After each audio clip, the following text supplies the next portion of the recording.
Welcome to my channel Pradeep study अड्डा।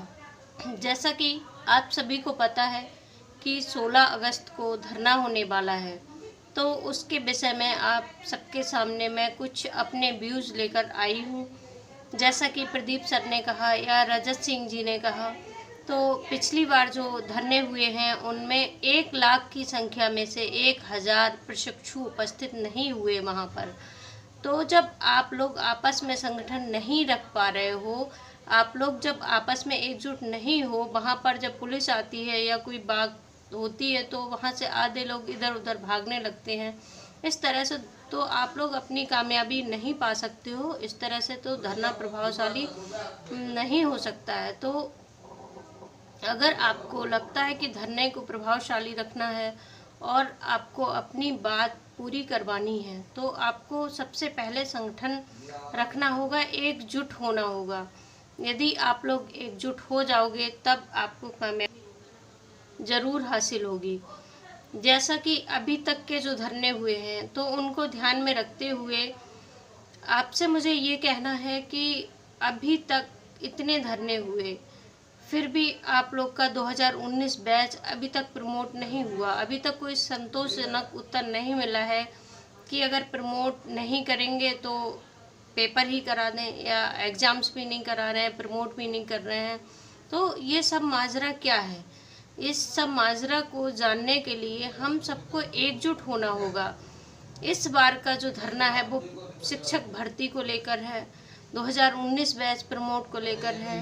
और अभी कितनी खुशी हुई थी सुनकर कि शिक्षक भर्ती आने वाली है और 2019 बैच प्रमोट हो गया है। मतलब वही बात हुई लॉलीपॉप दिखाने वाली, लॉलीपॉप दिखाया और खुश किया, फिर वही हाल है। तो ऐसे कब तक चलेगा? ये तो सब गलत है ना।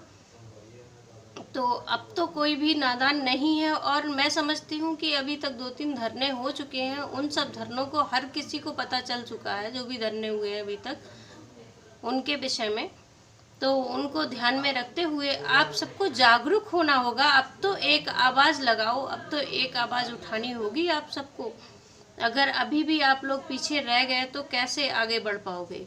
आगे बढ़ने के लिए 2 कदम पीछे जाना होता है। पीछे जाकर आप लोग आगे नहीं बढ़ पाए तो कैसे आगे बढ़ोगे आप लोग? जैसे आप लोग अगर अलग अलग दिशा में रहोगे तो आप कैसे कामयाबी पा पाओगे? अगर एक एक लकड़ी सबको दे दी जाए तो वो लकड़ी जल्दी टूटती है ना, और उसी का गट्ठर बनाया जाए तो उसको कोई नहीं तोड़ सकता है।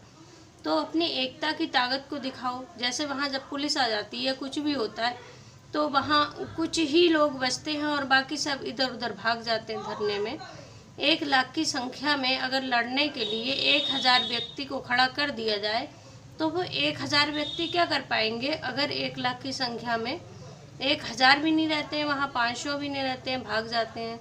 तो इस तरह से तो कुछ नहीं होगा ना। एक आदमी की आवाज़ में उतनी दम नहीं होती जितनी 100 आदमी की आवाज़ में दम होती है।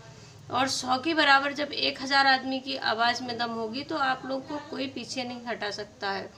तो हमारा कहने का मतलब ये है कि आप सभी लोग इस धरने में एकजुट हो जाइए और अपनी एकता की ताकत को दिखाइए।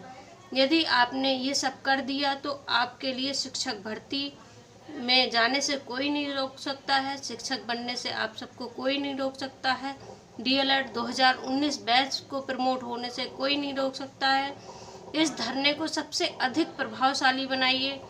सभी एकजुट होकर पीएनपी पर जो भी मत रखना है, अपने व्यूज़ रखना है, तो सब एकजुट होकर वहाँ जाइए। तब जाकर अपने व्यूज़ रखिए, तब आपको कामयाबी हासिल होगी, आप लोग आगे बढ़ेंगे। और जो लोग वहाँ नहीं पहुँच पा रहे हैं किसी कारणवश, तो उनको हम लोग अपडेट देते रहते हैं, वहाँ से पूरी न्यूज़ देते रहते हैं। आप लोग वीडियो को शेयर तक नहीं करते हो। कम से कम आपके पास से क्या जाता है? आप लोग शेयर करोगे तो जितने जो भाई बहन हैं जिनको पता नहीं है कि धरना हो रहा है या क्या है, तो उन तक आवाज़ पहुंचेगी ना वीडियो के शेयर के माध्यम से। तो आपको वीडियो को ज़्यादा से ज़्यादा शेयर करना है। और जो नए भाई बहन हैं, देख रहे हैं, मुझे सुन पा रहे हैं, तो वो चैनल को सब्सक्राइब करें, क्योंकि हम प्रदीप स्टडी अड्डा चैनल पर और आपका हर न्यूज़ सबसे पहले पहुंचाते हैं, आप तक सबसे पहले न्यूज़ देते हैं। इसीलिए